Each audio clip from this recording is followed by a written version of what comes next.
Thank you for tuning in to another video by Code Blue Catholic. Today I want to talk about one of my favorite parables in the Bible, and that's the one about the talents. And if you want to read more in depth into it, it's in Matthew 25 verses 14 through 30. And in case you haven't heard of the story, the gist of it is that a master who was leaving his house to travel, and before leaving entrusted his property to his servants. Now, he entrusted it to not just any servant, but he had 3 servants that he entrusted it to.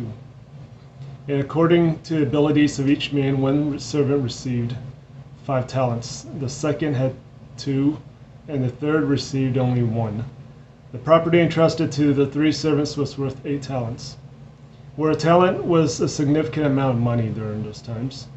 Upon returning home after a long absence, the master asked his 3 servants for an account of the talents he entrusted to them. The first and second servants explained that they each put their talents to work and have doubled the value of the property with which they were entrusted. Each servant was rewarded. His Lord said unto him, "Well done, good faithful servant.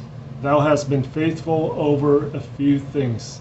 I will make thee ruler over many things. Enter thou into the joy of thy Lord."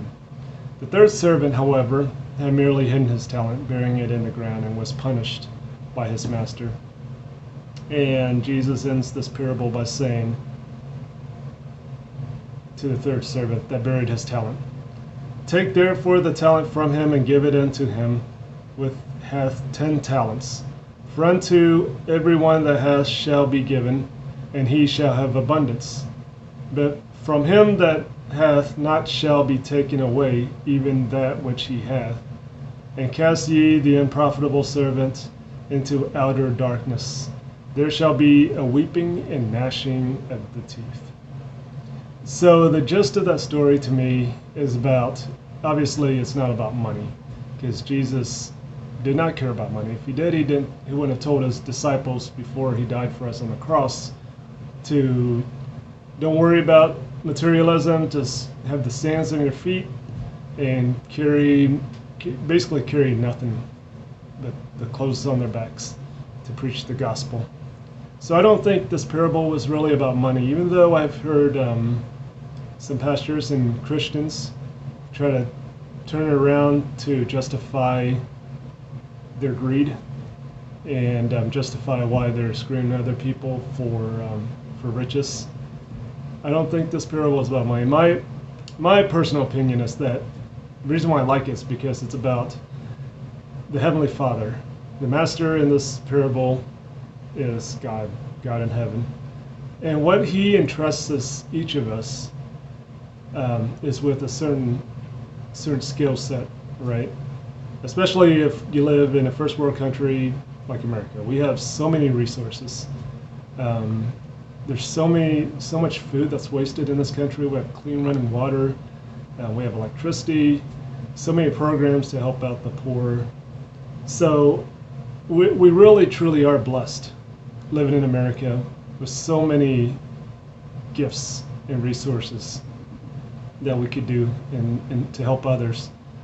So with that said, it would be right for us to take what God has blessed us with and spread that love and that joy and help others as much as we can, versus being lazy and just sitting around the house and playing video games all day. I remember when I used to manage a respiratory department, I had about, 45 employees, somewhere around there, and we had a NICU, an ICU, ED, it was a good sized hospital. However, even though I had over 45 employees underneath me, it was the 20-80 rule. Only 20% of my employees were doing 80% of the work. I hate to say that, but that was the truth. There was only a handful of employees that I could really count on. And whenever I asked them to step up and help out, whenever we were in a bind, they always did. And I always made sure that I rewarded them. I made sure that I either took care of them monetarily or bought them lunch, or did everything I can to show my gratitude towards them.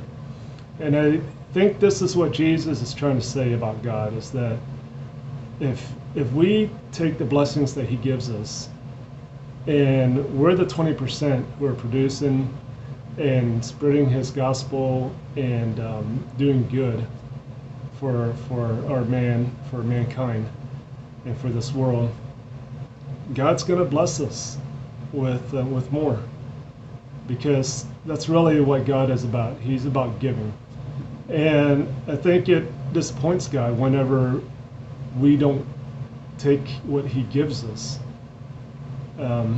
or we choose to bury it, just like that servant. You know, and in the parable, I think it was kind of funny because his excuse was that he was scared of his master, and he was scared of losing the money, so therefore he buried it.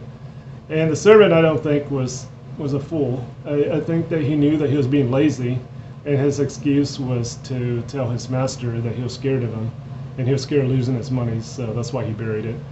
So it was more or less just an excuse. And I think that a lot of us make excuses as to why we don't have what we want, or why we're not living the life that we want, or whatever. But I think it's important that let's cut out all the excuses. Let's go out there and let's work hard and work in God's grace, and work for God ultimately.